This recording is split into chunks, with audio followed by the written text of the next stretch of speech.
Coming to you from the big island of Hawaii, it's the Songs and Stories Podcast. And now, here's your host, Steve Roby. Aloha, welcome to another episode of Talk Story Time. I'm Steve Roby. We're backstage at the Kahilo Theater with a multi-award-winning musician and guy who just celebrated a birthday. Welcome,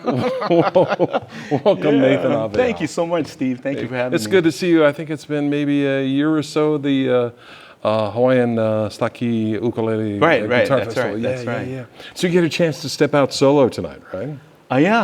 Which is normally 99% of what I normally do anyway. Right. So yeah, That's great. First time here as a soloist, Kahilo. So Okay. very excited. Yeah. And you brought with you a hulu dancer? Yeah, Sarah dancer? Kawakami, who's worked with me from my Hapa days, actually. Yeah, she's an awesome hula dancer, and enjoy working with her. Yeah. Nice. What a fun show it's going to be.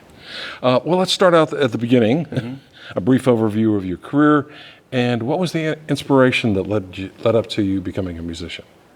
I had no choice. No, actually, because I grew up in a musical family. My father was a music educator. My mother was classically trained on the piano. My father was classically trained as well. So as a little kid, couldn't be helped. You know, I remember from when I was back at 3 years old that my house that I grew up in had literally a piano, an organ, vibraphones, steel guitars, all the woodwind instruments, trumpets, everything. And my father could play all those instruments, you know. Was he in a band? So, yes and no.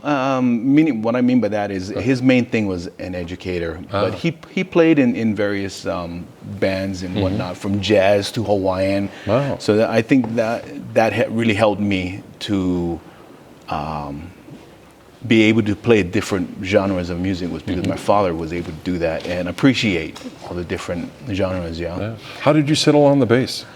Oh my goodness. I'm not sure. Like when I was 4 years old, I started learning piano, my lessons, and I picked up the drums. That's another story. And of course, like everyone that grew up here, the ukulele, you know, we had to learn ukulele in elementary school. And I picked up the guitar and then saxophone at fifth grade started. Wow. And that was like my main instrument all the way through middle school and high school. And I thought that was going to be it, you know. Then when I got into college, I saw this guy playing bass, and I could dabble with bass when I was in high school because I was in a heavy metal band. 100 pounds ago. Wrote metal music and everything. But what was the name of the band?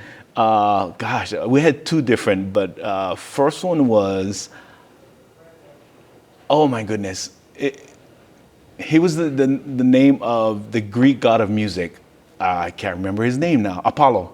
Thank you. Okay. But anyway, The buzzer was almost ready to click there.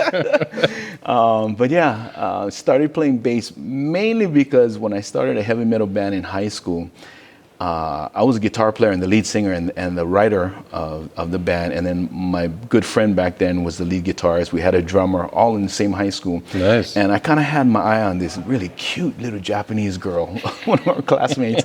So, in order to get to know her, because she was kind of quiet, I asked her, hey, you want to be in a band? She said she didn't know how to play an instrument. I said, we can teach you bass. And that's the only reason why, right?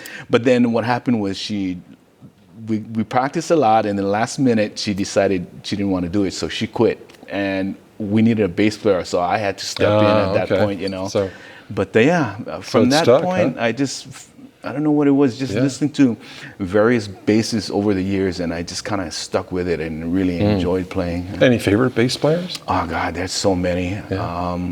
Probably my favorite right now, it's still for the longest time, is Vic Wooten, who actually was invited here to perform. Kahilo Theater, and got to know him really well. He and his family came down. It's just awesome guy, and he actually has ties in Hawaii. Really? Yeah, he spent a couple years in his childhood days on Oahu. Excuse me. Yeah. Nice. Yeah. Yeah. I like him, Victor Wooten, Jocko Pastorius. Yeah, Jocko, of course. Anyway, so since we've turned the hands of the time back, do you want to talk about your days of working with Don Ho, the Ali'is, or Hapa? Yeah. Started Don Ho actually or after I should say, I got invited to be a part of the group called the Elise, and second generation per se. And of course I said yes. I think I was like 21, 22. And because I knew the kind of musicianship those kind of guys were, you know, and they had a great following, especially in the 60s, 70s, Oh, and yeah. 80s, you know. They loved those guys and learned a lot from them, you know. And then Don Ho came calling because he heard that, oh, the Lees were going to start up again. So he invited us. He asked if we were interested in becoming the Don Ho and the Lees from What year was this? 80, 80s, yeah, late 80s, I believe, yeah. All right.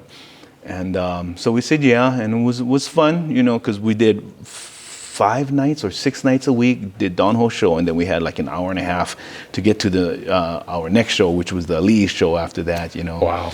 And really enjoyed it. Waikiki, yeah. Waikiki, yeah. Yeah. Back in the showroom days, Oh, which yeah. I miss, you The know. They Hilton? don't have that anymore. This was the Hilton, started the Hilton, and then we moved to a place called, I can't remember.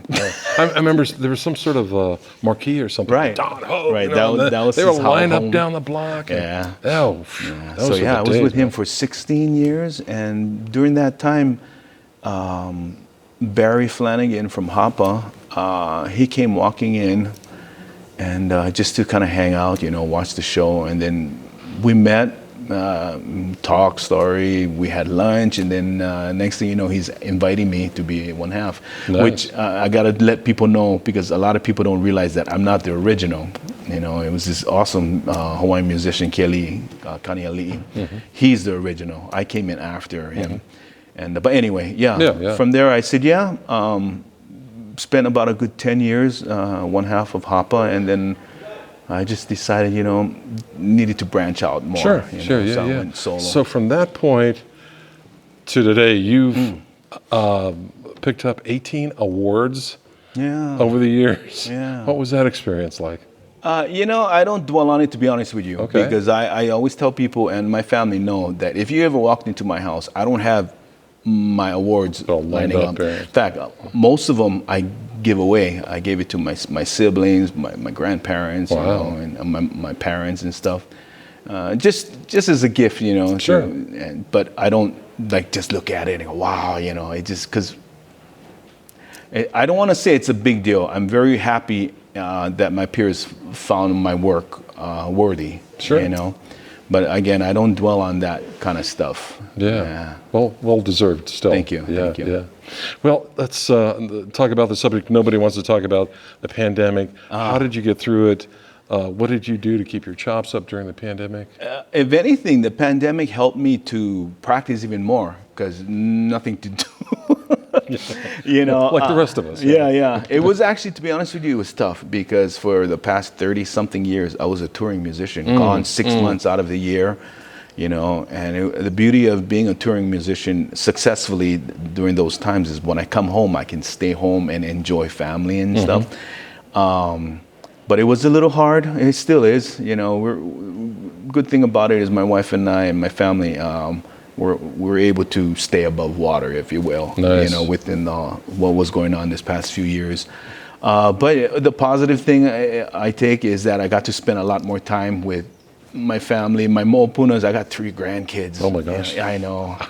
I don't believe you. They drive me nuts, but I love them. And of course, I got to practice more.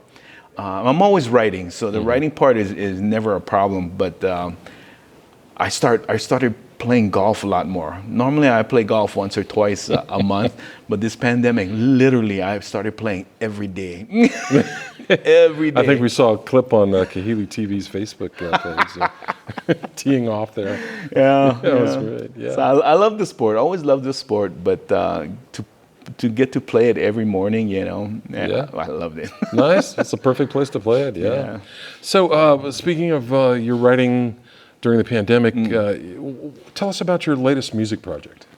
It's all originals as usual. Let me see. I think I released about 6 solos or something, but most of them. My first album wasn't all originals. I would say maybe 75% of it, and it was more when I kind of did that on purpose, just to introduce the people to my stuffs by using popular songs, you know, redoing them, if you will, to kind of grab the audience and then to introduce them to my originals.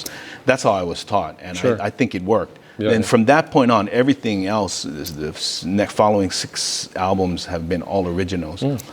And this one, I don't really have any kind of Theme or anything? no, because a lot of the melody always just comes to me, especially when I'm sleeping, and I just run with it. You know, if I have this certain melody that come to me, and I'll grab my guitar or I'll go on the piano and kind of work out some chords and whatnot, and then I let it go, and then the next few days, if the melody comes right back, then that's when I say, okay, it's worthy of working on it. Then I'll get really into detail of the arrangement. I don't even get into the lyrics or the story of the song, because I really believe that after a while, the melody will let me know what to write about. So that part is always last. How far along is the project? This project is actually done. Oh, okay. Yeah, all the recording, because I do everything myself. Yeah, hi. Hi, Mike. So good to see you again. I Aloha. wanted to greet you when you came in. I know you're doing That's okay. an interview now. We have to introduce you now since the tape is rolling. This is the Sarah Neely, the Yeah, executive of course. director of the Good to Kahilo see Theater. you, She's Sarah. come to join us for this. Just wanted to say hello. Welcome back to the theater. Yeah, Very thank you so much. excited. Thank you. Ever since I saw you at our Slaki festival. Oh. Woohoo! All right. Thanks I'll for see you dropping in. later. Yeah, Aloha, Sarah. Sarah, take care. nice to always have a guest drop in on the interview. She's awesome. Yeah, she is. So anyway, when can fans expect the album? Has it got a working title? You know, I'm looking at releasing it hopefully towards the ending of summer. I'm not really banking on it yet. No, You know, okay. I'm just I gotta feel it out right now, Yeah, because everything is not open yet as far as the market goes. Sure. And you know, a lot of my clientele is from Asia and Japan especially. So Mm-hmm. I want to make sure that I can promote it correctly. Right. And in order to promote it, I have to go to those places, Right. if you will, you know. So, Sure. but all the recordings, everything's done. I do everything myself. I have a little studio at home. Wow. You know, I've been writing, arranging, playing all the instruments, mixing and mastering my stuffs for like the past 20-something years, and I love it. You know, not writing is one part that I really enjoy. Performing it, I enjoy. And that other end where people take for granted as far as mixing and mastering, that part, I really enjoy that, because You do that too? it's hard. Wow. You know, I took it for granted. You know, I always assume sound men, you know, they're all the same, you know, just blah, blah, blah, you know. But then when I really got into it, I realized it's a totally different bird, and Oh, it's yeah. hard, you know. Yeah. So I take back all the bad stuff I said about sound men, but I'm enjoying it, because, like I said, it's something new, and even to today, I love learning new things, you know. Yeah. And that's I part love of the it. artwork. Who did the artwork for the? I did. You did the. Yeah. Is there anything you don't do? It's all part of it's the creative part, you Yeah. know. And Well, last question before I let you go. Where's the best place to find your music online? you can just go onto nathanaweau.com, and it'll lead you to different places, to iTunes and whatnot. If you want Yeah. a hard copy, it'll even send you to wherever. Yeah. Yeah. Somewhere out there on the web, yeah? Yeah, All right. exactly. Nathan, thank you so much for your time. Have a great show tonight at the Kahilo Theater. Thank you, Steve. Aloha. Thanks for listening to the Songs and Stories podcast. Make sure you never miss a show by clicking the subscribe button now. This podcast is made possible by listeners like you. Thank you for your support. We'll see you next week on Songs and Stories. Aloha.